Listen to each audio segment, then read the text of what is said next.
Hi అండి. ఇదొచ్చేసి final part. మరి కథలోకి వెళ్తే ఇద్దరు కలిసి ఆకాష్ వాళ్ళ ఇంటికి వెళ్ళాము. మాకు ఆంటీ ఎదురు వస్తూ అయితే ఇన్ని రోజులకి మీకు వీలు అయినదా మా ఇంటికి రావడానికి? అలా ఏం లేదా ఆంటీ. సిద్ధు బిజీ కదా, నేను ఒక్కదానే రాలేకపోయా. కృతి నేను నీకు ఏం చెప్పాం? దేని గురించి ఆంటీ? ఆంటీ గురించి. హా, అది కాదు ఆంటీ. ఇప్పటి నుంచి అత్త అంటాం. మళ్ళీ ఆంటీ అంటున్నావు. సారీ అత్తమ్మా. హమ్మయ్యా, ఇప్పటికి దారిలో వచ్చావు. ఇదంతా చూస్తూ ఉన్న ఆకాష్, అంకుల్ ఇంకా సిద్ధు నవ్వుతున్నారు.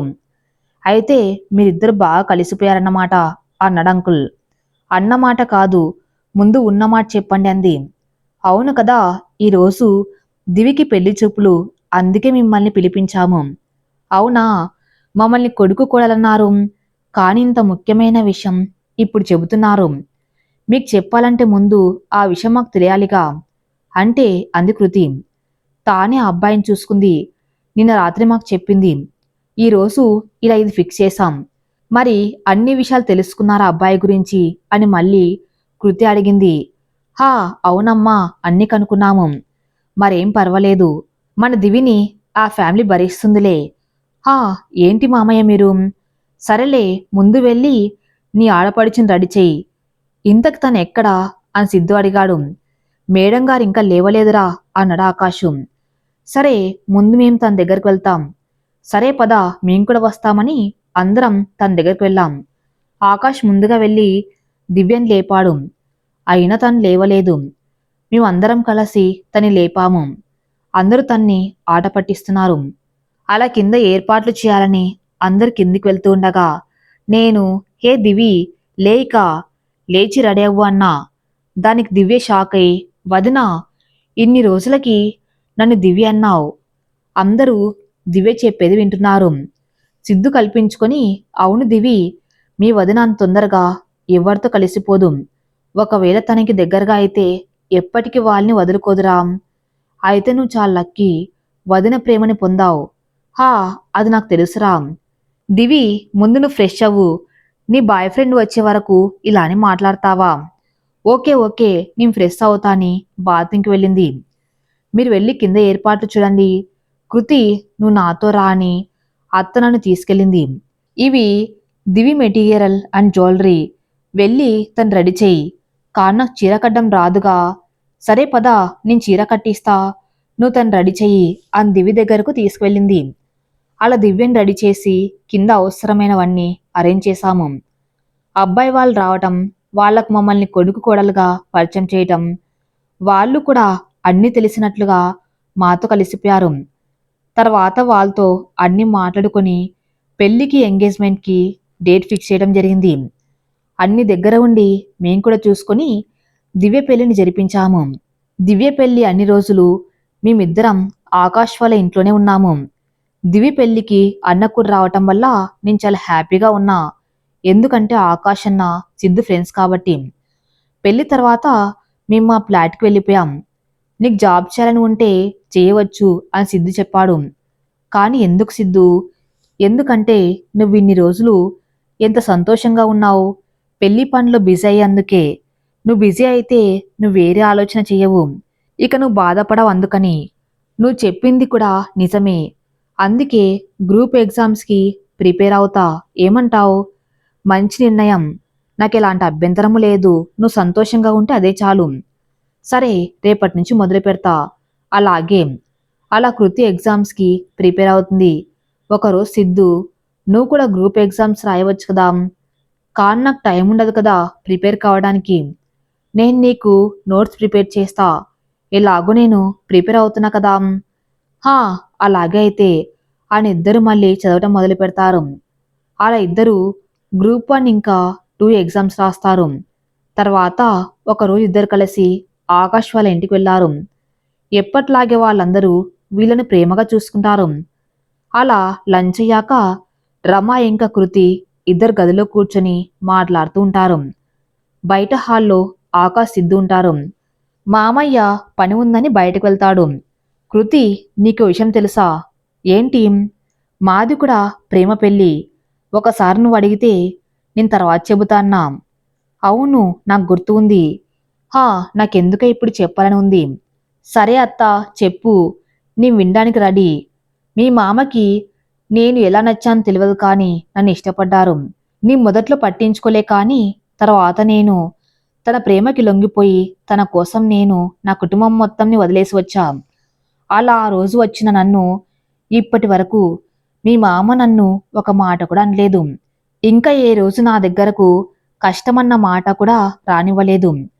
చాలాసార్లు మేం మా ఇంటికి వెళ్ళాము కానీ ఎక్కడి నుంచి మమ్మల్ని అర్థం చేసుకోలేం. అలా మీ మామ అన్ని పనులు చేస్తూ ఇలా ఈరోజు ఈ స్థాయిలో ఉన్నాడు. దానికి కారణం సిద్ధు కూడా. మీ మామ పెట్టుబడి మాత్రమే పెట్టాడు. కానీ ఆలోచనలు అనుకున్నవి అన్ని ఎలా జరగాలో అన్ని సిద్ధునే చూస్తున్నాడు. సిద్ధు చదువుకునేటప్పుడే ఆకాష్గా ఫ్రెండ్గా పరిచయమై మా ఇంట్లో ఒక మనిషి అయ్యాడు. తర్వాత మన కంపెనీలోనే పార్ట్ టైం జాబ్ చేస్తూ మీ మామ ఉన్నతికి కారణమయ్యాడు. ఈరోజు మీ మామ దగ్గరకు ఆ రోజు మమ్మల్ని కాదనుకున్న మా కుటుంబాలు కూడా వాళ్ళ అవసరం కొరకు మా దగ్గరకు వచ్చారు. ఆయన రోజు ఎంతో కష్టపడి ఇంటికి వస్తాడు. అలాంటి తనకి మన ప్రేమతో తన పడ్డ కష్టం మర్చిపోయేలా ఓదార్పు ఇవ్వాలి. కానీ నాకు మీ ఇద్దరి మధ్య అలాంటి సంబంధం ఉన్నట్లు నాకు అనిపించలేదు. సిద్ధుకి నీకు ఇద్దరి మధ్య అంత బాగానే ఉంది కదా. I mean me relationship. హా అత్త, అంత బాగానే ఉందని చెప్పా. ఇంకా ఏదో చెప్పబోతుంది కానీ నాకు అవన్నీ వినపడ్డం లేదు. మా ఇద్దరి గురించి ఆలోచిస్తూ ఉన్నాం. ఇంతలో సిద్ధు పిలవటంతో ఇంటికి వెళ్ళాము. ఇంటికి వెళ్ళాక కూడా అదే ఆలోచన. అత్త చెప్పింది కరెక్టు. నా గురించి సిద్ధు ఎన్నో చేశాడు. కానీ నేను సిద్ధుకి ఏమిచ్చాను అన్న ఆలోచనలో నేను ఉండగానే సిద్ధు డిన్నర్ రెడీ అని పిలిచాడు. ఇద్దరు కలిసి డిన్నర్ కంప్లీట్ చేశాము. తర్వాత సిద్ధు టైర్డ్ అయ్యావుగా, పడుకుంటావా హా అని రూమ్లోకి వెళ్ళాం. సిద్ధు, నేనొకటి అడగాలి. రమ అత్త నన్ను ఈ రోజు ఇలా అడిగింది అని జరిగింది మొత్తం చెప్పాం. వాళ్ళు పెద్దవాళ్ళు కృతి, వాళ్ళ అనుభవాలు అలాంటివి. వాళ్ళకన్నీ తెలుస్తాయి. నువ్వు ఆలోచనలు మానుకొని పడుకోం. అది కాసిద్దు నాకు అది కాసిద్దు నాకు అత్త చెప్పిందే కరెక్ట్ అనిపించింది. అందుకే నా మనసు వద్దనుకున్న అదేవిధంగా ఆ విషయం ఆలోచిస్తుంది. ముందు నువ్వు పడుకో. హా అని పడుకున్నాం. కాని కళ్ళు మూసుకున్నా నిద్ర రావటం లేదు. నిజమే సిద్ధు, నాకు నువ్వు అన్నీ ఇచ్చావు. నా ఫ్యామిలీ మొత్తం గుర్తు రాకుండా చూసుకున్నావు. ఇంకా నా బాధను తగ్గించడానికి అన్నని పిలిపిస్తావు. నాకు ఏ పని రాదు, అన్నీ నువ్వే చేస్తావు. నేను కష్టపడకూడదని అన్నీ నువ్వే ఇష్టంగా చేస్తావు. కానీ సిద్ధు, నేను నీలా చేస్తున్నానా? మీ ఫ్యామిలీని మరిపించేంత ప్రేమ చూపిస్తున్నానా? నా వల్ల నువ్వు ఇబ్బందులు పడ్డం లేదు కదా. నీకు భార్యగా అన్ని సమకూరుస్తున్నానా? అయినా ఆడదానికి ఓపిక ఎక్కువగా ఉంటుందట. కాని నీకు నాకన్నా ఎక్కువ ఓపిక, ప్రేమ ఉన్నాయి. అందుకే ఇన్ని రోజులు మనం దూరంగా ఉన్నా కూడా నువ్వొక్కసారి కూడా ఆ విషయం అడగటం లేదు. ఎలాగో మన పెళ్లి రోజు వస్తుంది కదా, ఆ రోజు నేను నా మనసులో మాట చెప్పి మన దూరం తొలగిస్తా. అలా ఆలోచించి ఎప్పుడు పడుకుందో. అటువైపు సిద్ధు, నిజమే కృతి, ఆంటీకి ఎందుకు అనిపించిందో అలా. కానీ నువ్వన్ని విధాలా నన్ను స్వీకరించావు. కానీ మన దాంపత్య విషయంలో మాత్రం టైం తీసుకుంటున్నావు. ఎందుకంటే నువ్వు ఇంకా నీ ఫ్యామిలీని తలుచుకుని బాధపడుతున్నావు. నువ్వు నన్ను, మా ఫ్యామిలీ అందరినీ మరిపించావు. నీ అల్లరి, నీ ప్రేమ, నీ బాధ, నా కోసం నువ్వు వంట నేర్చుకుని మరీ వంట చేయటం అన్నీ నాకు నచ్చినవి. అంత పెద్ద ఇంట్లో పుట్టి కూడా నన్ను ఒప్పుకొని నాతో మామూలు జీవితం గడుపుతున్నావు. కృతి, ఎందుకో నన్ను దూరం పెడుతున్నావు. అది నాకు తెలియదు కానీ నువ్వు మాత్రం ఎప్పటికీ కావాలరా అని సిద్ధు ఆలోచనలతో పడుకున్నాడు. అలా రోజులు గడుస్తున్నాయి. ఏ విధంగా సిద్ధుకి నా మనసులోని మాట తెలియజేయాలి అని ఆలోచిస్తూ కృతి మరోవైపు ఎలాగైనా ఫస్ట్ యానివర్సరీకి కృతికి సర్ప్రైజ్ ఇవ్వాలని సిద్ధు. అలా రేపు పెళ్లి రోజు అనగా కృతి వాళ్ళ అన్న వచ్చాడు. ఇంకా రమ వాళ్ళు కూడా పెళ్లి రోజు సెలబ్రేషన్కి వాళ్ళ ఇంటికి పిలిచారు. వాళ్ళిద్దరి ఆలోచనలు పక్కన పెట్టి ఇక ఆకాష్ వాళ్ళ ఇంటికి వెళ్ళి అక్కడే దివ్ వాళ్ళ ఫ్యామిలీ, ఇంకా ఆకాష్ ఫ్యామిలీ, ఇంకా సిద్ధు ఫ్రెండ్స్ అందరూ చాలా బాగా జరుపుకున్నారు. ఆ నైటు అక్కడే ఉండి ఉదయం ఎవరింటికి వాళ్ళు వెళ్లారు. సిద్ధు కృతిని సాయంత్రం బయటకు తీసుకువెళ్ళాడు. అలా వచ్చే వరకు నైట్ లేట్ కావడంతో ఇంటికి వచ్చి పడుకున్నారు. మరుసటి రోజు సిద్ధు ఆఫీస్కి వెళ్ళాక, అరే, నీ సిద్ధుకి పెళ్లి రోజుగా నా మనసులో మాట చెప్పి మా ఫస్ట్ నైట్ గిఫ్ట్గా ఇద్దామనుకున్నా కానీ ఎప్పుడు ఆ ఛాన్స్ లేదు. ఇప్పుడు ఎలా? అలా కొద్దిసేపు ఆలోచన తర్వాత కృతికి ఏదో ఐడియా వచ్చినట్లు సరే అనుకొని ఎవరికో ఫోన్ చేసింది. సిద్ధు నైట్ వచ్చే వరకు అన్ని ఏర్పాట్లు చేసుకుని రెడీగా ఉంది. సిద్ధు రాగానే మనం బయటకు వెళ్దామని చెప్పి ఇద్దరు కలిసి బయటికి వెళ్లారు. చీకటి పడ్డంతో ఇంటికి వచ్చారు. ఇంటికి వచ్చాక సిద్ధుకి ఫ్రెష్ కమ్మని ఒక డ్రెస్ ఇచ్చింది. సిద్ధు రూమ్కి వచ్చాక రూమ్ని చూసి షాక్ అయ్యాడు. హే కృతి, నువ్వే ఈ ఫస్ట్ నైట్ సెట్ అరేంజ్ చేసావా? హా అవును, కానీ ఎలా? ఇదంతా ఒక్కదానివే? సిద్ధు ఫోన్లో ఆర్డర్ పెట్ట పువ్వులు ఇంకా నేను అరేంజ్ చేసే ఇదంతా. నాకొక డౌటు, నీకు ఇదంతా ఇష్టమేనా? కృతి, హా, నిన్ను అడగకుండానే చేశా కదా ఇదంతా. పెళ్ళై సంవత్సరమైంది. అయినా నన్ను ఇన్ని రోజులు నన్ను బ్యాచిలర్గా ఉంచి ఇంకా ఇష్టమేనా అంటున్నావా? నిజంగా చెప్పాలంటే మనం చాలా రోజుల వరకు ఇద్దరం మన ఫ్యామిలీ పరంగా చాలా డిస్టర్బెన్స్ అయ్యాము. ఏదో ఆకాష్ వాళ్ళ ఫ్యామిలీ వల్ల మనకు ఆ డిస్టర్బెన్స్ తగ్గి ఆకాష్ ఫ్యామిలీని మన సొంత ఫ్యామిలీగా చూసుకున్నాము. కృతి, అవును సిద్ధు, నువ్వు చెప్పింది నిజమే. నాకు ఒక మంచి ఫ్యామిలీని ఇచ్చావు. అయినా నువ్వు ఎక్కువగా బాధపడకు. ఏదో ఒక రోజు మన ఫ్యామిలీలు మనల్ని కలుసుకుంటారు. సరే కానీ మనం ఇలానే మాట్లాడుతున్నామనుకో తెల్లారిపోతుంది. అందుకే మనం మన పని కానిద్దాం. మాటలు పక్కన పెట్టి సిద్ధు, హా, సిద్ధేనే అని కృతిని దగ్గరికి తీసుకున్నాడు. అలా ఆ రాత్రి గడిచింది. ఉదయం టైం 9 అవుతుందనగా కృతికి మెలకు వచ్చి కళ్ళు తెరిచి చూస్తుంది. పక్కనే సిద్ధు తన్ని పట్టుకుని పడుకున్నాడు. సిద్ధు, వెరీ క్యూట్ బాయ్ అని సిద్ధు ఫోర్ హెడ్లో కిస్ చేసి, సిద్ధు, ఇన్ని రోజులు నీకు దూరంగా ఉండి నిన్ను బాధ పెట్టా. ఐఎమ్ రియల్లీ సారీ సిద్ధు అని బెడ్ పై నుండి లేవబోయింది. కానీ లేవడానికి రాలేదు. ఎందుకని వెనక్కి తిరిగి చూస్తుంది. ఏంటి, ఇన్ని రోజులు బాధ పెట్టాను అని అప్పుడే వెళ్ళిపోతున్నావు? అంటే నువ్వు ఇప్పుడే లేచావు, మరి ఇప్పటిదాకా యాక్టింగా? నువ్వు నా పక్కన లేకుంటే నాకు నిద్ర ఎలా వస్తుంది? అందుకే అప్పుడు లేచా. కానీ నువ్వు కిస్ చేస్తున్నావు అని ఆగిపోయా. సిద్ధు అంటూ ఉండగానే సిద్ధు ఫోన్ వచ్చింది. సిద్ధుని ఫోన్ అని తన పక్కన ఉన్న ఫోన్ ఇచ్చింది. డిస్ప్లే చూసి ఆకాష్ అన్నది. సిద్ధు తీసుకుని మాట్లాడి, నేను వస్తున్నారా అని ఫోన్ పెట్టేసి, కృతి, ఈరోజు ఆఫీస్లో ఒక ముఖ్యమైన మీటింగ్ ఉంది. దానికి నేను అటెండ్ కావాలి. నువ్వు ఇచ్చిన సర్ప్రైజ్ వల్ల నేను ఆ విషయం మర్చిపోయా.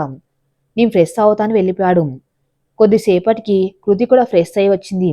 తను వచ్చే వరకు సిద్ధు టీ కప్స్తో రెడీగా వచ్చాడు. హే, నువ్వు వెళ్ళలేదు. మనం ఇప్పటిదాకా ఎప్పుడైనా కలిసి టిఫిన్ చేసాం. ఇప్పుడు కూడా అంతే అని టీ ఇచ్చి, తొందరగా వచ్చేసే, టిఫిన్ రెడీ. ఐఎమ్ సారీ, ఇవన్నీ నేను చెయ్యాలి కానీ అలాంటిదేం లేదు. ఎవరికి వీలైతే వాళ్ళు ఓకేనా? హా, కానీ చెప్పా కదా. అయినా నా కోసం నువ్వు నీ లైఫ్ స్టైల్ని పూర్తిగా మార్చుకున్నావు. ఇక ఆ అవసరం లేదు, ఓకేనా? హా, ఇద్దరు కలిసి టిఫిన్ చేశారు. సిద్ధు వెళ్లే ముందు, నీ మీటింగ్ అయ్యాక వస్తా, ఆల్మోస్ట్ 1 వరకు వస్తాం. రెడీగా ఉండు, బయటకు వెళ్దాము. Okay Siddhu, bye bye. అలా వాళ్ళు వాళ్ళ జీవితంలో సంతోషాలతో ఉన్నారు. సిద్ధు గ్రూప్ 1కి సెలెక్ట్ అయ్యాడని తెలిసింది. సిద్ధు తర్వాత ఎగ్జామ్స్కి ప్రిపేర్ అవుతున్నాడు. సిద్ధు ఎగ్జామ్స్ అయిపోయాయి. తర్వాత ఒకరోజు కృతి సిద్ధుతో, సిద్ధు, నేను కొన్ని రోజులు రమ అత్త వాళ్ళ ఇంటికి వెళ్తా అని అడిగింది. సిద్ధు, కృతి, నాకు ఇప్పుడు వీలు కాదు. నేను ఎగ్జామ్స్ అని మొన్నటి వరకు ఆఫీస్కి వెళ్ళలేదు. పెండింగ్ వర్క్ చాలా ఉంది నాకు. నిన్నెవరు రమ్మన్నారు? నేను వెళ్తా అని చెప్పా. వాట్? అయినా ఎప్పుడు మనం ఇద్దరం కలిసి వెళ్దామనే దానివి. ఎప్పుడు లేనిది ఇప్పుడు ఇలా ఒక్కదాన్నే వెళ్తా అంటున్నావు. సిద్ధు, నాకు వెళ్ళాలని ఉంది. వెళ్ళనివ్వచ్చుగా. నాకు రమాతతో టైం స్పెండ్ చేయాలని ఉంది. సర్లే, నువ్వు ఎప్పుడు అడగలేదు. అడక్కడక్క ఒక్కసారి అడిగావు. నేను ఎలా కాదంటే చెప్పు. థ్యాంక్స్ సిద్ధు. మరి లగేజ్ తీసుకున్నావా? హా అని లగేజ్తో వచ్చింది. కృతిని రమ వాళ్ళింటి దగ్గర డ్రాప్ చేసి, నాకు పని ఉంది, నేను వెళ్తా అని వెళ్ళిపోయాడు. కృతి తన లగేజ్తో లోపలికి వెళ్ళి కాలింగ్ బెల్ ప్రెస్ చేసింది. రమ అత్త డోర్ ఓపెన్ చేసి ఎవరా అని చూసి షాక్ అయింది. కృతి నువ్వా, రా లోపలికి అని తన దగ్గర ఉన్న లగేజ్ తీసుకుని వెళ్ళింది. నేను ఎప్పటి నుంచి అడుగుతున్నా, ఇన్ని రోజులకు వచ్చావు ఇక్కడ ఉండడానికి, నేను మా రూమ్కి తీసుకువెళ్తాం. నాకు ఇన్ని రోజులకి మంచి తోడు దొరికింది. రోజు మీ మామ ఇంకా ఆకాష్ ఇద్దరు నాతో ఆడుకుంటారు. ఈ రోజు నుంచి మన టైం అని కృతి వచ్చిన సంతోషం మొత్తం మాటల్లో చెబుతూ ఉంటే కృతి వింటూ, అత్త నేను రావటం వల్ల మీ ఇద్దరికి ఎందుకు ఇబ్బంది, నేను వేరే రూమ్లో ఉంటా ప్లీజ్ అత్తా. కృతి అలా అడిగేసరికి సరేలే అని ఒప్పుకొని తనకు కావలసినవన్నీ అరేంజ్ చేసింది. అలా రాత్రి వచ్చాక మామ ఆకాష్ ఇద్దరు చాలా సంతోషించారు. సిద్ధు మాత్రం అక్కడ ఇన్ని రోజులు కృతి ఉండి ఒక్కసారిగా వెళ్ళిపోవటంతో ఒంటరిగా ఫీల్ అవుతూ ఉంటాడు. మళ్ళీ తనకి తానే నచ్చెప్పుకుంటాడు. వారం రోజుల్లో వచ్చేస్తుంది కదా అని రోజు ఫోన్లో మాట్లాడుతూ ఉండేవారు. అప్పుడప్పుడు వెళ్ళి చూసేవాడు. వారం రోజులయ్యాక కృతి వస్తుంది అని అనుకుంటూ ఉండగా కృతి నుంచి ఫోన్ ఇంకో వారం రోజులు ఇక్కడే ఉంటా అని. తనకి సపోర్ట్ అక్కడ అందరికా. సరే అని చెప్పా కృతి అక్కడే ఉంది. ఎప్పట్లాగే ఇంటికి ఫోన్ చేసా, అలాగే చెల్లి కూడా. కానీ ఇంటి దగ్గర నుంచి నో రిప్లే.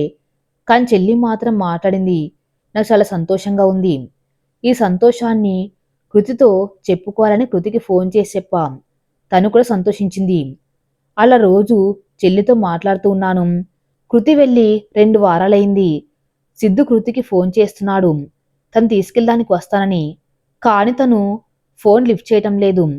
ఆకాష్కి ఫోన్ చేశాడు. ఏమోరా చూస్తా ఉండు అని కృతి దగ్గరికి వెళ్ళి తను పడుకుందిరా, అందుకే తీయటం లేదు. పక్కన ఉన్న రమ ఫోన్ తీసుకుని తను పడుకుంది నాన్న, నేను చెప్తాలే తనకి లేచాక.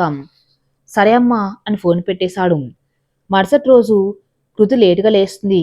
అప్పుడు ఆకాష్ వాళ్ళ నాన్న ఇద్దరు కలిసి ఆఫీస్కి వెళ్లారు. కృతి లేచి తన ఫోన్ చూసుకుంటూ ఉంటుంది. అంతలోనే రమ టీ తీసుకుని కృతి దగ్గరికి వస్తుంది. నేనే వచ్చేదాన్ని కదా అత్తా, తీసుకో కృతి అనిచ్చి తన పక్కన కూర్చుంటుంది. కృతి నువ్వేమనుకోకపోతే నేను నిన్ను ఒకటి అడగాలనుకుంటున్నాను. హా అడగండి. నీకు సిద్ధికేమైనా గొడవ జరిగిందా? అత్తా హా, నిన్న సిద్ధు ఫోన్ చేస్తే నువ్వెందుకు అవాయిడ్ చేశావు? అది నేను చూసా. తర్వాత ఆకాష్ ఫోన్కి చేశాడు. నువ్వు పడుకున్నావని చెప్పా. ఇప్పుడు నువ్వు చెప్పు, మీ ఇద్దరి మధ్య ఏం జరిగిందో. అలాంటిది ఏం లేదు. ఉంది కృతి, నువ్వు వచ్చినప్పటి నుంచి ఏదో బాధపడుతున్నావు. మొదట్లో సిద్ధుని విడిచి ఉండవనుకున్నా కానీ నువ్వు సరిగ్గా భోజనం కూడా చేయటం లేదు. నువ్వు సంతోషంగా కూడా ఉండటం లేదు. ఏదో ఉంటున్నావంతే. అత్త అది కాదు అనేదో చెబ్బోతూ ఉండగా ఒక్కసారిగా నోరుకు చేయడ్డు పెట్టుకుని రెస్ట్ రూమ్కి వెళ్ళింది. కొద్దిసేపటి తర్వాత బయటకు వచ్చింది. రాగానే ఏమైంది కృతి, నీ ఆరోగ్యం బాగానే ఉందా అని చేయి పట్టుకొని చూసింది. ఇంత వేడిగా ఉంది కృతి, నువ్వు నాకు చెప్పనే లేదు అని కంగారు పడుతూ డాక్టర్కి ఫోన్ చేసింది. కృతి వద్దు అంటున్నా రమ డాక్టర్ని పిలిపించి చెకప్ చేపించింది. డాక్టర్ చూశాక రమతో తను ప్రెగ్నెంటు కానీ బాగా వీక్గా ఉంది, అందుకే ఫీవర్ వచ్చింది, జాగ్రత్తగా చూసుకోండి, ఒకసారి హాస్పిటల్కి తీసుకొని రండి అని వెళ్ళిపోయాడు. డాక్టర్ వెళ్ళాక రమ కృతి దగ్గరకు వచ్చి ఎంతో ఆనందంగా, కృతి ఈ విషయం ఇప్పుడే సిద్ధుకు చెబుతా అని ఫోన్ తీసుకోగా కృతి ఒక్కసారిగా వద్దు అత్తా, సిద్ధుకి ఈ విషయం చెప్పవద్దు. కానీ ఎందుకు? ఓ తెలిసిందే నాకు. ఈ విషయం నువ్వు ముందుగా తనకి చెప్పి సర్ప్రైజ్ చేద్దామనుకుంటున్నావు కదా. లేదు అత్త, ఈ విషయం సిద్ధుకి తెలియకూడదు, మీరు చెప్పకూడదు అంతే. చెబితే నా మీద ఒట్టేం. కృతి ఎందుకు ఇలా మాట్లాడుతున్నావు? సిద్ధుకి నీకు మధ్య ఏం గొడవ జరిగింది అన్నది నాకు తెలియదు, కానీ నువ్వు మాత్రం ఇలా చేయకూడదు. కృతి మాత్రం సైలెంట్గా ఉంది. మళ్ళీ రమే, చూడు మీ ఇద్దరి మధ్య ఏం జరిగిందన్నది, నువ్వెందుకు ఇలా ఉన్నావన్నది నాకు తెలిస్తేనే నువ్వు అడిగినట్లుగా సిద్ధుకు చెప్పా ఈ విషయం. అత్తయ్య మీరు కూడా నన్ను అర్థం చేసుకోవటం లేదు అని బాధపడుతూ ఉంటుంది. కృతి నువ్వు ఏడవకమ్మా, కానీ నువ్వు చెబితే కదా తెలుస్తుంది నాకు అంతన్ని ఓదారుస్తుంది. అయినా కృతి ఏడుస్తూ ఉంటుంది. నాకు తెలిసి సిద్ధు నిన్ను ఏం బాధ పెట్టడు. ఏం జరిగిందో చెప్పమ్మా. నేనిక్కడికి వచ్చే ముందు రోజు నాకొక ఫోన్ వచ్చింది. సిద్ధు ఆఫీస్కి వెళ్ళిపోయాక ఫోన్ చేసిన వాళ్ళు నన్ను రమ్మను ఒక హాస్పిటల్ అడ్రస్ ఇచ్చారు. హాస్పిటల్ అనగానే నాకు భయం వేసి నేను సిద్ధు కూడా చెప్పకుండా అక్కడికి వెళ్ళా ఉన్న పలంగా. నేను అక్కడ డీటెయిల్స్ అడుగుతూ ఉంటే రిసెప్షన్లో నన్ను వెనక నుంచి కృతి అని పిలిచారు. వెనక్కి తిరిగి చూసా. సిద్ధు చెల్లెలు సంధ్య నాతో పాట్రా అని తను వెళ్ళింది. నేను కూడా తన వెనకాలే వెళ్ళా. ఐసీయూ రూమ్లో బెడ్పై ఒక అమ్మాయి ఉంది. పక్కన ఇద్దరు ఆడవాళ్ళు. ఒకరు సిద్ధు అమ్మ, రెండో ఆవిడ ఎవరూ తెలియదు. పక్కనే ఒక మగ వ్యక్తి కూడా.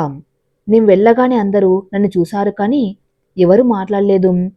కొద్దిసేపటి తర్వాత నేనే సిద్ధు వాళ్ళ అమ్మ దగ్గరికి వెళ్ళి ఆంటీ ఏమైంది, ఎందుకు ఇక్కడ ఉన్నారు అని అడిగా కానీ ఆవిడ నాతో మాట్లాడలేదు. కానీ సిద్ధు వాళ్ళ చెల్లెలు మాత్రం నీ వల్లే మేము ఈరోజు ఇలా హాస్పిటల్లో ఉన్నాము. నా వల్ల? హా, నువ్వు చేసిన పనికి అని బెడ్ మీద పడుకున్న అమ్మాయిని చూపిస్తూ తనెవరో తెలుసా స్వాతి? సిద్ధుకి మరదలు. ఇంకా చెప్పాలంటే సిద్ధుని ప్రేమించినది. ఇంకా వివరంగా చెప్పాలంటే పెళ్లి చేసుకోవాలనుకుంది. కానీ నువ్వు మధ్యలో వచ్చావు. అందువల్లే స్వాతి ఈరోజు ఈ పరిస్థితుల్లో ఉంది. చిన్నప్పటి నుంచి బావా బావా అని వాడి వెనుక తిరిగింది. వాడే ప్రాణమని బతికింది. తనకిన్ని రోజులు ఈ విషయం తెలియలేదు. తెలిసాక ఇదిగో ఇలా చేసింది నా కూతురు. ఈరోజు నువ్వు చేసిన పనికి నా కూతురు ప్రాణాలు తీసుకోవాలని అనుకుంది. అందుకే నా కూతురు ప్రాణాలతో ఉండాలి అంటే దానికి దాని బావ కావాలి. అది నువ్వు మాత్రమే చేయగలవు అని వాళ్ళ నాన్న. ఇదిగో చూడమ్మా, మీరు పెద్దవాళ్ళు, మీరు ఎలాగో అలా బతికేస్తారు. కానీ మధ్యలో మమ్మల్ని ఎందుకు బలి చేస్తారు? నా అల్లుడిని వదిలేయమ్మా. అలా అయితేనే నా కూతురు బతుకుతుంది. కానీ నాకు మాత్రం ఏమీ అర్థం కావటం లేదు వాళ్ళ మాటలు. సిద్ధు వాళ్ళమ్మ నాకు దగ్గరగా వచ్చి ఎదురుగా నిలబడి ఇదిగో చూడమ్మా, మీరు ప్రేమించుకొని మీరు పెళ్లి చేసుకొని మీరు సంతోషం మీరు చూసుకోవటం కాదు. మీరు చేసిన పని వల్ల ఎవరికి సంతోషం లేకపోయినా సరే కానీ బాధపడకుండా చూసుకోండి. అక్కడ మీ నాన్న నువ్వు చేసిన పనికి మంచాన పడ్డాడు. ఇక ఇక్కడ నా తమ్ముని కూతురు ఇలా హాస్పిటల్లో ఉంది. అది కూడా సిద్ధు కోసం. వాళ్ళందరూ అన్ని రకాలుగా నాకు చెప్పారు సిద్ధుని వదిలేమని. అక్కడి నుంచి ఇంటికి వచ్చినా కానీ నా మనస్సు మాత్రం వాళ్ళ మాటల మీదే ఉంది. వాళ్ళన్న మాటలకు చాలా ఏడ్చా. ఇంకా నాన్న గురించి ఎవరు చెప్పలేదు అన్న బాధ. అలా సిద్ధు వచ్చాడు కానీ సిద్ధుకు జరిగింది చెప్పలేదు. అలా 2 రోజులు ఆలోచించి ఒక నిర్ణయం తీసుకున్నాకనే ఇక్కడికి వచ్చా అత్త. ఏంటది అని రామ అడిగింది.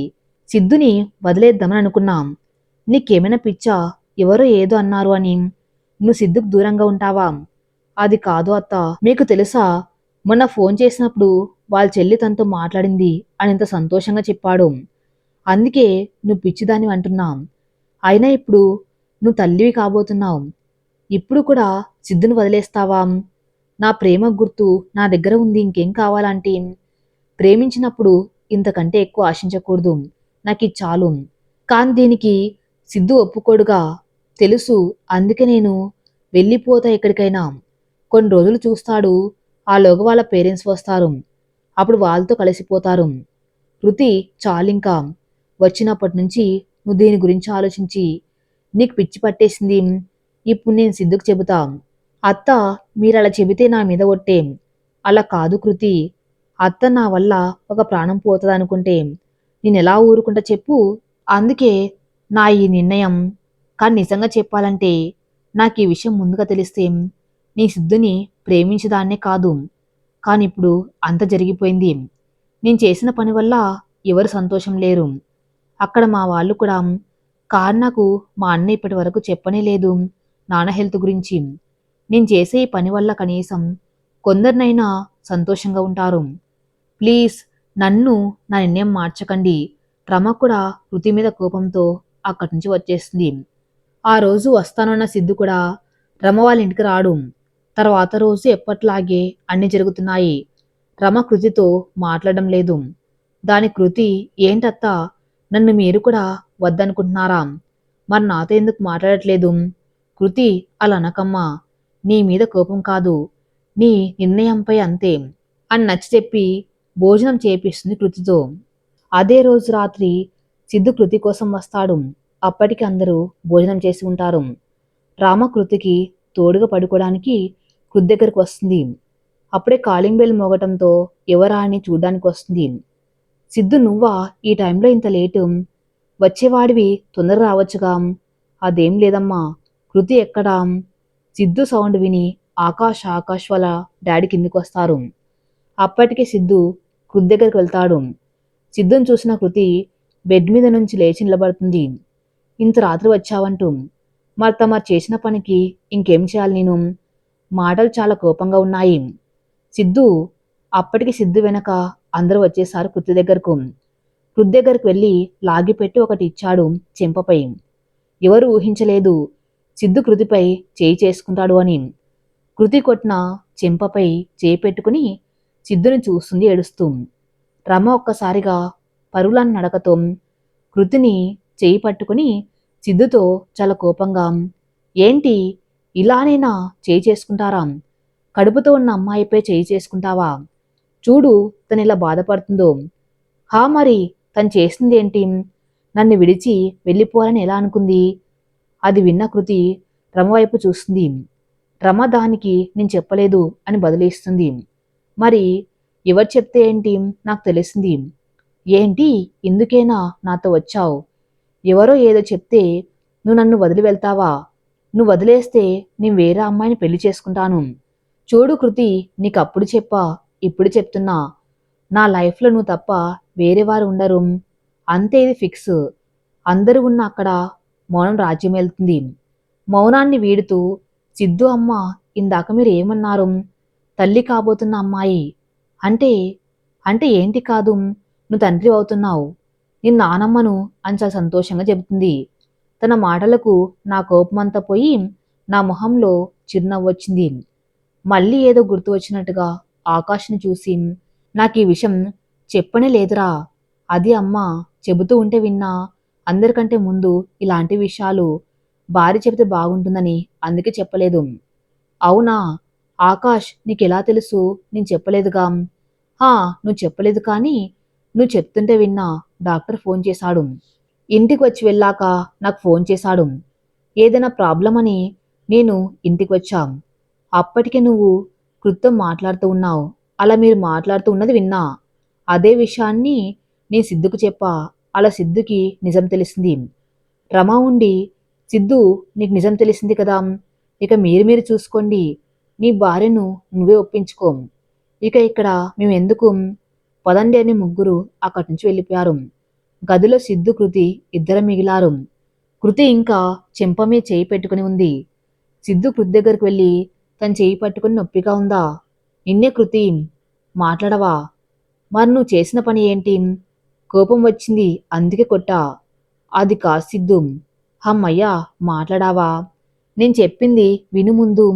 అస్సలు వినా. అయినా నేను వెళ్ళి ప్రాబ్లం అంతా సాల్వ్ చేశాం. నువ్వు దాని గురించి మాట్లాడకు కానీ ఎవరితో ఏం మాట్లాడావు? స్వాతితో, ఇంకా వాళ్ళ పేరెంట్స్తో. వాళ్ళు ఇంకా మన దగ్గరకు రారు. అయినా ఇంత హ్యాపీ మూడ్లో నువ్వు ఇంకా అదే విషయం మాట్లాడతావా? అసలు నువ్వు నాకెందుకు చెప్పలేదు? మన ఇద్దరికి ఇంతకంటే హ్యాపీ మూమెంట్స్ ఏముంటాయి చెప్పు. అంతకన్నా ముందు నాకు ఇది చెప్పు. మన వల్ల వాళ్ళకి ప్రాబ్లం లేదు కదా? ఇంకా అమ్మాయి కూడా ఇప్పుడు ఓకేనా? అంత ఓకే. ఇప్పటికైనా నవ్విక కృతి ఎలా హ్యాపీగా ఉంటా సిద్ధు? నా వల్ల ఒకరు ప్రాణాలు పోగొట్టుకునే సిచ్యువేషన్లో ఉంటే. కానీ ఇప్పుడు ఏ ప్రాబ్లం లేదన్నావుగా, ఇప్పుడు నాకు ఓకే. అయితే రెడీ అవ్వు, బయటికి వెళ్దాం. ఇప్పుడా? ఇప్పుడే, ఆకాశ్ అరేంజ్ చేశాడు. ఓకే అని బయలుదేరతారు. అలా ఇద్దరు తర్వాత రోజు వాళ్ళ ఉండే దగ్గరికి వెళ్ళిపోతారు. కృతి కూడా సిద్ధు చెప్పింది విని జరిగింది మర్చిపోయి సిద్ధుతో సంతోషంగా ఉంటుంది. కృతి ప్రెగ్నెంట్ అని తెలిసి కృతి అన్నయ్య కృతిని చూసి వెళ్తాడు. అప్పుడప్పుడు రమ కృతిని వాళ్ళ ఇంటికి తీసుకువెళ్తూ ఉండేది. అంతేకాకుండా సిద్ధుకు వాళ్ళ చెల్లి ఫోన్ చేసి మాట్లాడుతూ ఉండేది, ఇంకా కృతితో కూడా. దానివల్ల కృతి ఎంతో సంతోషించింది. సిద్ధు మరదలు స్వాతి ఇంకా తన చెల్లెలు సిద్ధు దగ్గరకు వచ్చి వారిక కృతితో కూడా మంచిగా ఉండేవారు. అలా కాలం ముందుకు సాగుతుంది. కృతికి ఇప్పుడు 5 మంత్స్. రమ కృతికి సీమంతం జరిపించాలని అనుకుంటుంది. అదే విషయం సిద్ధుకి ఇంకా కృతికి తెలియజేస్తుంది. వద్దు అమ్మా, ఇప్పటికే మీరు మా గురించి ఎక్కువగా ఆలోచిస్తున్నారు. ఇప్పుడు ఇవన్నీ చేయవలసిన అవసరం ఏముంది? అలా అంటావు సిద్ధు. అయినా నీకు వీటి గురించి తెలియదు. ఈ టైంలో కృతికి శ్రీమంతం చేయాలి.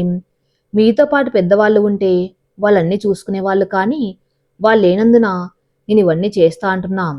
కృతి చేయి పట్టుకుని, కృతి, నేనే కదా నీకు అమ్మాయినా అత్తయినా, అప్పుడు మరి నేనే కదా ఇవన్నీ చేయాలి, అందుకే చేస్తా అంటున్నా. కృతి సిద్ధు ఇద్దరు రమ ప్రేమ చూసి ఒప్పుకుంటారు. రమ కూడా సంతోషిస్తుంది. 5 నెలలు పూర్తయ్యేలోగా ఆ కార్యం చేయాలి అనుకుంటుంది. కృతి గురించి తెలిసి దివ్య కూడా ఆనందపడుతుంది. అంత సవ్యంగా ఉంది అనుకునేలోగా ఒక రోజు రాత్రి సడన్గా కృతి కడుపు నొప్పి అని బాధపడుతుంది. కృతి ఇబ్బంది చూసి సిద్ధు హాస్పిటల్కి తీసుకెళ్తాడు. అప్పటికి ఆ విషయం రమ వాళ్ళకు చెప్పటం వల్ల వాళ్ళు ముందుగానే అక్కడికి వస్తారు. కొద్దిసేపటి తర్వాత కృతిని డాక్టర్ చూసి అర్జెంటుగా అబార్షన్ చేయాలి, లేదంటే కృతికి ప్రమాదం అని చెప్పటం వల్ల కడుపులో ఉన్న బిడ్డను తీసివేస్తారు. విషయం తెలుసుకున్న కృతి, బిడ్డను కోల్పోయిన కృతి ఆ విషయాన్ని డైజెస్ట్ చేసుకోలేకపోతుంది. కృతి పరిస్థితి అర్థం చేసుకున్న రమ కృతిని వాళ్ళ ఇంటికి తీసుకువెళ్తుంది. సిద్ధు మాత్రం ఎందుకు ఇలా జరిగింది అని ఆలోచించి అదే విషయం డాక్టర్ని అడుగుతాడు. నాకు 2 రోజుల టైం ఇవ్వు, నేను అన్ని పరీక్షలు చేసి చెబుతాడు. కృతి అబార్షన్ అయ్యేలా మందు తీసుకుంది, అందుకే ఇలా. కాని కృతి ఎందుకు ఇలా చేస్తుంది? అయినా మీరు నిజం చెబుతున్నారు అని ఎలా నమ్మాలి అని సిద్ధు కొంచెం గట్టిగా అడుగుతాడు. ఎందుకంటే కృతి తీసుకున్న ఫుడ్లో ఆ మందు ఉంది. ఇక ఫుడ్ అంటే కృతికి తెలియకుండా తిందు కదా, అందుకే అలా అన్నాను అని డాక్టర్ చెప్పగానే సిద్ధు అక్కడి నుంచి బయటకు వచ్చేస్తాడు. జరిగిందంతా తెలిసిన రమ సిద్ధుతో మాట్లాడాలి అని వాళ్ళ ఇంటికి పిలుస్తుంది. అక్కడ కృతి ఇంకా కోలుకోకపోవటం చూశాక సిద్ధుకి ఏం మాట్లాడాలో అర్థం కాదు. రమ సిద్ధుకి అన్ని వివరంగా తెలియజేస్తుంది. కృతి తీసుకున్న ఫుడ్లో మందు కలిపి ఉండవచ్చు, కానీ అది కృతికి తెలిస్తే ఎందుకు తీసుకుంటుంది? ఇంకా తను అలానే చేయాలనుకుంటే ఇప్పుడు తన పరిస్థితి ఇలా ఎందుకు ఉంటుంది? తానే చేస్తుందనుకుంటే ఇక తను కోలుకోవటం లేదెందుకు? కృతికి తెలియకుండా ఎవరైనా చేశారేమో. అసలు ఆ రోజు ఏం జరిగిందో గుర్తు చేసుకోం. ఎందుకంటే ఆ రోజు ఆదివారం కదా, నువ్వు తన వెంటే ఉన్నావుగా. కొద్దిసేపు ఆలోచించిన సిద్ధు అక్కడ ఉన్న వాళ్లకు ఇప్పుడే వస్తా అని వెళ్ళాడు. బయటికి వెళ్తూ ఎవరికో ఫోన్ చేశాడు. తర్వాత సరాసరిగా వాళ్ళ ఊర్లో ఉన్న వాళ్ళ ఇంటికి వెళ్తాడు. అప్పటికే అక్కడ సిద్ధు పేరెంట్స్ ఇంకా తన చెల్లెలు ఇంక వాళ్ళ మేనమామ కుటుంబం మొత్తం ఉంటారు. సిద్ధు రాకని చూసి అంత సంతోషించి లోపలికి రమ్మనంటారు. ఏంటి అందరిక్కడ పండగ చేసుకుంటున్నారేం? అలా అంటావేంటి సిద్ధు అని సిద్ధు వాళ్ళ అమ్మ అంటుంది. లేకపోతే ఏమనాలి మీరు చేసిన పనికి అసలు? వాళ్ళ నాన్న దగ్గరికి వెళ్ళి, నాన్న, నేను ప్రేమించింది ఫలానా అమ్మాయినంటే మీరేమన్నారు? మీ పెళ్ళి నేను చెయ్యలేను, కానీ నీ ఇష్టాన్ని ఎవరు ఆపరన్నావు. అయినా సరే అని నేను కృతిని పెళ్లి చేసుకున్నాం. కానీ మీరు, నేను తనకి ఒక మాట చెప్పాం. కృతి ఎప్పుడు బాధపడుతూ ఉండేది వాళ్ళ తల్లిదండ్రుల గురించి. ఎందుకు బాధపడుతున్నావు? మా ఇంట్లో మన పెళ్లికి ఒప్పుకోలే, కానీ మనం ఎప్పుడు వెళ్ళినా మనల్ని ఇంట్లోకి రమ్మని అంటారు. మీ గురించి నేనంత గొప్పగా చెబితే మీరేం చేశారు? తన కడుపులో మీ వారసునే కదా మోస్తుంది. మరి కడుపులో ఉన్న బిడ్డ ఏం చేసింది? మీరెందుకు చంపేశారు? నువ్వేం మాట్లాడుతున్నావు? అది నీకు తెలుస్తుందా సిద్ధు? సిద్ధు వాళ్ళమ్మ, ఆ అవునమ్మా, నువ్వు కూడా అమ్మవేగా, నీకు అలా ఎలా చెయ్యాలనిపించింది? సిద్ధు, దానికి మాకు ఎలాంటి సంబంధం లేదు. ఉంది, నీ కూతురు చేసే పని నీకు తెలియదా? అన్నా, మీరేం మాట్లాడుతున్నారు?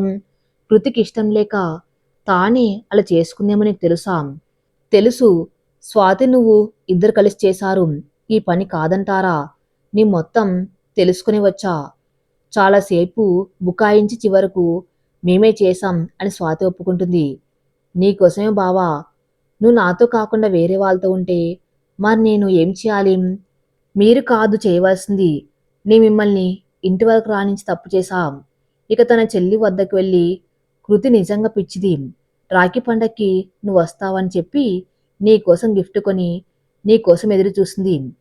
నేను నువ్వు రావు అని చెబితే కూడా నమ్మలే. కానీ నువ్విప్పుడు తనకు చేసిన పనికి ఎప్పటికి క్షమించదు. నాన్న నేను అనుకున్న మా ప్రేమకు కృతి వాళ్ళు పెద్దవాళ్ళు కాబట్టి వాళ్ళ వల్ల ప్రాబ్లం ఉంటుందనుకున్నాం. కానీ మీరు కూడా చూపించారు మనకు కూడా కులం ఉంది అని. అందుకే ఈరోజు ఈ పని చేశారు మీరు. ఇన్ని రోజుల్లో కృతి నుంచి ఏ ప్రాబ్లం రాలే. ఇంక వాళ్ళ అన్న ఎంత బాగా చూసుకుంటాడు కృతిని. కానీ మీరు చూపిస్తున్నారు మేం మీకంటే ఏం తక్కువ కాదని వాళ్లకు. కానీ అది ప్రేమగా చూసుకునే విషయం అయితే బాగుండు. కానీ మీరు మమ్మల్ని ఎలా విడదీయాలా అని వాటితో పోటీ పడుతున్నారు. అందుకే ముందు కృతిని ఇబ్బంది పెట్టారు. ఇప్పుడు ఇలా. దయచేసి మీరు మా గురించి ఆలోచించకండి. మా బతుకు మేము బతుకుతాము అని అక్కడి నుంచి కృతి దగ్గరకు బయలుదేరతాడు. సిద్ధు కృతి దగ్గరకు బయలుదేరతాడు. కానీ తన దగ్గరకు వెళ్ళి ఇలా జరగడానికి కారణం మా వాళ్ళే అని ఎలా చెప్పాలి, ఏ మొహంతో తన దగ్గరికి వెళ్ళాలి అనుకుంటాడు. గుమ్మంలోని ఆకాష్ ఎదురై ఎక్కడికి వెళ్ళావురా అని అడుగుతాడు. లోపలికి వచ్చి కృతి ఎక్కడా పడుకుంది సిద్ధు, నువ్వెక్కడికి వెళ్ళావు, జరిగిందంతా అక్కడ ఉన్న వాళ్ళకు చెబుతాడు. వాళ్ళే చేశారు అని అనుమానం ఎలా వచ్చిందిరా సిద్ధు అని ఆకాష్ అడిగితే, ఆ రోజు ఆదివారం వంట నేనే ప్రిపేర్ చేశాం. ఇంకా ఆ రోజే చెల్లి వాళ్ళ కృతికి భోజనం తెచ్చారు. డాక్టర్ చెప్పాడుగా కృతి తీసుకున్న ఫుడ్లో ప్రాబ్లం అని. ఇక ఆ రోజు కృతి బయట ఫుడ్ తీసుకోలే, నేను చేసింది తినింది. ఇంక వాళ్ళు తెచ్చింది. ముందు అనుమానం ఉంది కానీ నా కోపం చూసి ఒప్పుకున్నారు. ఇంకేంటి నువ్వెందుకు బాధపడుతున్నావు, అలాంటి వాళ్ళకి దూరంగా ఉన్నది మేలు. సిద్ధుకి సర్ది చెబుతూ ఉండగా పక్కకు వచ్చి నిలబడి ఉన్న కృతిని చూస్తారు. కృతి, నువ్వెప్పుడు లేచావు, ఏమైనా కావాలా, నన్ను పిలవచ్చు కదా, ఎందుకు ఇక్కడి వరకు వచ్చావు అని రమ అడుగుతూ ఉండగా, అత్త నేనే సిద్ధుతో మాట్లాడాలి. నీ ముందే చెప్పా సిద్ధు నీకు నేను దూరంగా ఉంటాను అని. విన్నావా, చూడు ఇప్పుడు ఏం జరిగిందో. ఫలితంగా నేను బిడ్డను కోల్పోయానా. కృతి, నాకు మాత్రం ఏం తెలుసు ఇలా జరుగుతుంది అని. అయినా కోల్పోయింది నీ బిడ్డ కాదు మన బిడ్డ. కానీ ఆ రోజు నేను చెప్పినట్టు విని ఉంటే. ఆపు కృతి, నేను నీకు దూరమయ్యేవాణ్ణి. ఇంక మన బిడ్డను నువ్వు కాపాడుకునేదానివా నువ్వు. కానీ అలా చేస్తే మీ నాన్న మాట నిజం చేసిన వాళ్ళు అవుతాం. మర్చిపోయావా నువ్వు. వాళ్ళ నాన్న మాట గుర్తు చేసుకుని బాధపడుతుంది. కనీసం నీకు చెప్పుకోవడానికి కన్నీళ్ళు ఉన్నాయి. కానీ మగాణ్ణి కదా, నాకు ఆ ఛాన్స్ కూడా లేదు. ఒకవేళ నువ్వు నాకు దూరమైతే నా బతుకు ఎలా ఉంటుందో తెలుసా, ఎడార్లో నీళ్ల కోసం వెతుకుంటున్న వాడిలా. నేను నీకు దూరం అవ్వాలని కాసిద్దు. రమ ఉండి మీరిద్దరూ ఇలా పోట్లాడుకుంది చాలు. ఇప్పటికైనా వాళ్ళకి దూరంగా ఉండి మీరు మంచిగా ఉండండి. అలా మళ్ళీ సిద్ధు కృతి ఒకటవుతారు. ఇక ఊరు నుంచి సిద్ధు వచ్చాక సిద్ధు వాళ్ళ నాన్న అక్కడ ఉన్నవారితో, మీరు ఇలా ఎలా చేశారు, కడుపులో ఉన్న బిడ్డను ఎలా చంపారు, మీకు మనసు ఎలా వచ్చింది, నాకు నా కుటుంబంకి హాని చేసేవారు మళ్ళీ ఎప్పటికీ నా గుమ్మంలో అడుగు పెట్టవద్దు, నా కూతురుతో సహా. నానా, మీరు అలా ఎలా చేస్తారు, నేను మీ కూతుర్ని.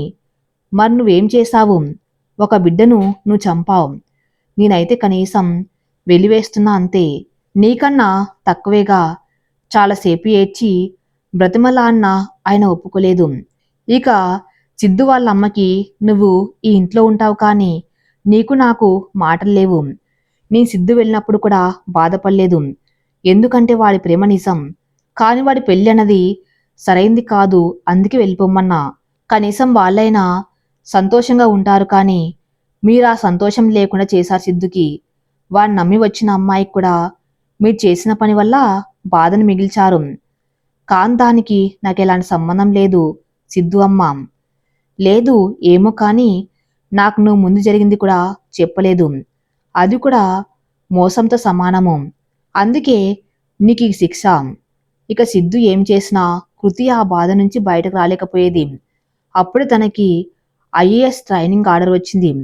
కనీసం ప్లేస్ మారితే అయినా తన బాధ నుండి బయటకు వస్తుందని అదే విషయాన్ని ఆకాష్ వాళ్ళ ఫ్యామిలీకి చెప్పి అక్కడి నుంచి వెళ్ళిపోయారు. సిద్ధు కృతి ఇద్దరు ప్లేస్ చేంజ్ అవుతారు. ఇద్దరు వాతావరణం చేంజ్ కావటం వల్ల ఎప్పట్లాగే మామూలుగా అవుతారు. సిద్ధు ట్రైనింగ్ టైంలో కృతి వాళ్ళ అన్నయ్య వస్తాడు. కృతి అన్నం చూసిన సంతోషంలో వెళ్ళి కౌగిలించుకుని ఏడుస్తుంది. గుమ్మంలో, ఎందుకు ఏడుస్తున్నావు? ఇది సంతోషపడవలసిన టైం. నాతో పాటు ఎవరు వచ్చారో చూడు. కృతి ఎవరని పక్కకు చూస్తే అమ్మాయి ఉంది. ఎవరని కనుసైగలతో అడుగుతుంది. నీకు కాబోయే వదిన, నీకు చూపించాలిగా, అందుకే తీసుకొచ్చా. అవునా, పేరేంటి? పేరెందుకు, నీకు వదిన కదా. అలా అంటారేంటి మీరు? నా పేరు రాణి. బాగుంది వదినా, నీ పేరు. నువ్వు కూడా.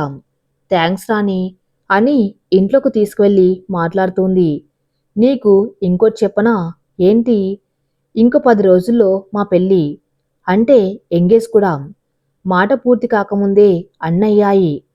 అవును కృతి, ఎప్పుడైనా అమ్మ వాళ్ళ గురించి అడిగేదానివి, ఇప్పుడు అడగటం లేదు. అడిగితే మాత్రం నిజం చెప్తావా ఏంటి? నువ్వు చెప్పేదే కదా అబద్ధం.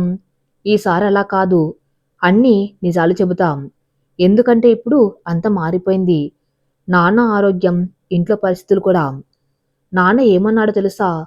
ఇంకా ఎన్ని రోజులు నా కృతిని చూడకుండా ఉండాలి అని. అందుకే మిమ్మల్ని పెళ్లికి పిలవటానికి వచ్చాము. అందరి కోరిక మేరకు. నాన్న రావచ్చు కదరా అంటుంది కృతి. కానీ నేను వచ్చా కదా. పెళ్ళికింకా 3 రోజులు ఉందనగా ఇంట్లో నుంచి ఫోన్ వచ్చింది పెళ్ళికి రమ్మని. అందరూ మాట్లాడారు, అది కూడా ఆనందంగా. సిద్ధు కూడా ఓకే అనడంతో అక్కడికి వెళ్ళాం. మాపై కోపం లేకుండా సిద్ధుని ఇంటి అల్లుళ్లాగా అన్ని మర్యాదలతో చూసుకున్నారు. ఇక బామ్మ, పెళ్లి చేసుకుని వెళ్ళావు, మళ్ళీ రావా మమ్మల్ని చూడ్డానికి? ఎలా వస్తుందమ్మా? మనం దాన్ని బాధతో పంపించాము. అయినా పక్క వాళ్ళ గురించని నా కూతుర్ని ఎన్ని రోజులు దూరం చేసుకుంటాం? నా పరువు కన్నా నాకు నా కూతురు ఎక్కువ. అన్నీ చాలా లేటుగా తెలుసుకున్నా అని నాన్న బాధపడ్డాడు. బామ్మ ఉండి, అవునబ్బాయి, నువ్వేం పని చేస్తావు? అది బామ్మ, జాబ్. జాబ్ ఏదో కానీ మా కృతిని బాగా చూసుకో, తప్పకుండా. తర్వాత సిద్ధు ట్రైనింగ్ పూర్తయి మేము అప్పుడు ఉన్న సిటీలోనే జాబ్ వచ్చింది.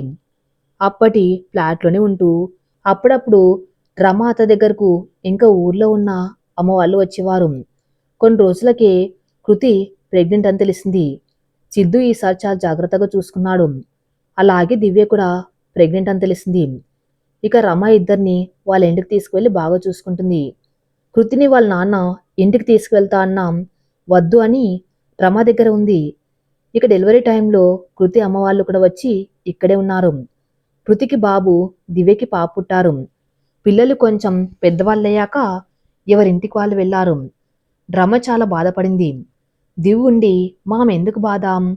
ఆకాష్కి పెళ్లి చెయ్యి, నీకు కోడలు వస్తుంది కదా. కొద్ది రోజులైతే నీకు వారసులు వస్తారు. అవునా అత్త, దివి చెప్పింది కరెక్ట్ అని కృతి చెప్పారు. సిద్ధు కృతిలు బాబుతో సంతోషంగా ఉన్నారు. కొన్ని రోజులకు సిద్ధు చెల్లెలు వచ్చింది సిద్ధు దగ్గరకు.